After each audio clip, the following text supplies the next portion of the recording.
Mon médecin traitant dit que c'est rien. D'autres vont te dire que c'est un cancer qui ne tue pas. Donc il y a quand même un gros fossé entre les deux. Ma deuxième gynéco que j'ai eue, elle m'a dit mais l'endométriose c'est des contractions tous les mois. C'est comme si vous accouchez tous les mois, donc oui, ça fait mal. Et là, tu dis, ah bah, elle me comprend, en fait. Toujours positive, en fait, cette femme. Même les idées que je lui donnais, elle me disait, bah, c'est bien aussi. Je lui posais des questions, elle me répondait avec tellement de gentillesse. Je pense que c'était tellement fluide ce qu'elle me disait que, ouais, tu te sens rassurée. Ah non, je la remercie énormément d'avoir été là à ce moment-là. C'est elle qui a un peu déclenché, en fait, tout mon parcours aujourd'hui, qui m'a vraiment aidée en fait dans tout mon quotidien. Elle m'a un peu boostée, elle m'a dit bah tu vas y arriver, tu vas avoir un enfant, on va faire ça.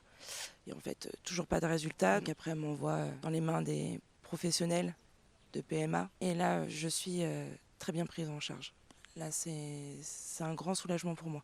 D'être prise en charge comme ça, c'est top. Et là, j'ai rendez-vous dans 15 jours pour commencer tous mes traitements, mes piqûres, pour l'assimilation et on verra ce que ça donne. Je suis complètement stressée. Je suis complètement stressée. Déjà de se dire que ça sera pas naturel de donner la vie, ça paraît tellement simple et en fait, toi tu te dis que ça va être très très compliqué, que ça va pas être des moments faciles, que tu peux te réjouir trop vite et puis faire une fausse couche ou tu te poses plein de questions, tu te dis est-ce que ça va prendre ou pas. Je suis stressée et en même temps je suis pressée.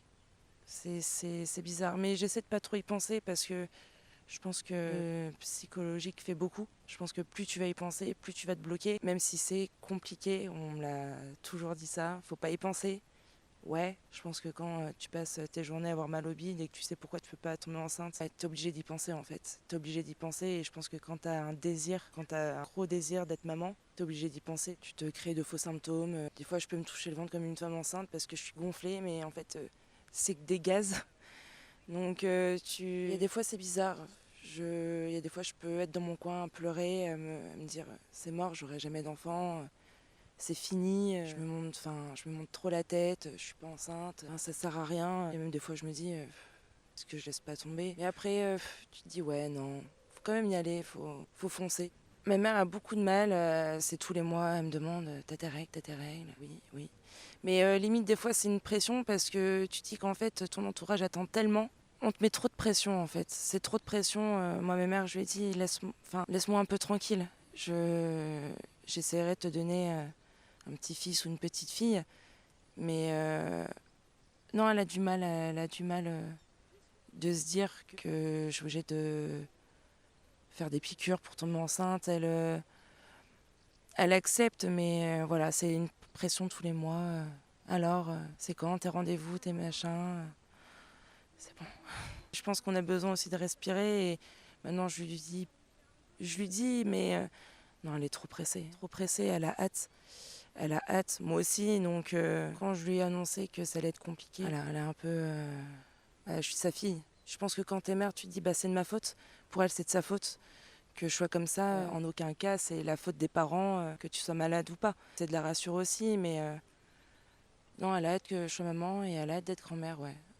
Elle a hâte. Je me laisse guider par les médecins. Je me dis, dans tous les cas, j'aurais beau avoir des rapports avec mon chéri. Si ça veut pas, ça veut pas. Et maintenant, il n'y a que la médecine ou un miracle. J'ai beaucoup pleuré, beaucoup, tous les mois. C'était test d'ovulation, test de grossesse, tout le temps, constamment. Je pensais qu'à ça. Je voyais une femme enceinte, je pleurais. Ça devenait insupportable. Avant, ouais, il y a 2 ans de ça, pendant 2 ans, ça a été très compliqué. Je pensais qu'à ça. Je mangeais, grossesse, j'attendais qu'une chose, c'était de tomber enceinte. Mais depuis que je suis en PMA, en fait, depuis que le médecin me suit en PMA, je suis prise en main, donc c'est un point en moins. Je me laisse guider maintenant. Et ça viendra, j'espère, je pense. Il faut. Mais non, ça va mieux maintenant. Ça va beaucoup mieux. En fait, je me sens bien, je me sens épanouie, je suis très bien dans ma vie. Moi, mes projets, si je n'arrive pas à avoir d'enfants, je pense que déjà je voyagerai, profiterai de ma vie avec mon homme, de ma famille.